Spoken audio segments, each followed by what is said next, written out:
আসসালামু আলাইকুম। আজকে চলে আসলাম আমি হেলদি ডায়েট চিকেন রেসিপি নিয়ে। এটা হাই প্রোটিন এবং লো কার্ব সমৃদ্ধ একটা খাবার। এটা ওয়েট লসের জন্য অনেক উপকারী। এর জন্য আমি 300 গ্রাম মুরগি নিয়ে নিলাম। আমি একটু বেশি নিয়েছি, আপনারা একজনের জন্য হলে 150 গ্রাম নিলেই হবে। এটা এতটাই টেস্ট যে আমার বাচ্চাটাও খেয়ে ফেলে। তারপর এটাকে আমি কেটের মধ্যে লবণ, আদা রসুনের পেস্ট, গোলমরিচ গুঁড়া, টক দই, লেবু চিপে এটাকে ভালো করে ম্যারিনেট করে রেখে দিব। আর এর মধ্যে আমি সালাদ তৈরি করে নেব, হেলদি সালাদ। তার জন্য আমি শসা, টমেটো, গাজর, কাঁচামরিচ এবং লেটুস পাতা দিয়ে একটা মিক্স সালাদ তৈরি করে নিলাম।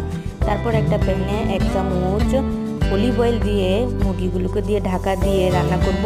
অল্প আঁচে রান্না করবেন, তাহলে পানির কোনো দরকার পড়বে না। এটা থেকে পানি ছেড়ে এটা সিদ্ধ হয়ে যাবে।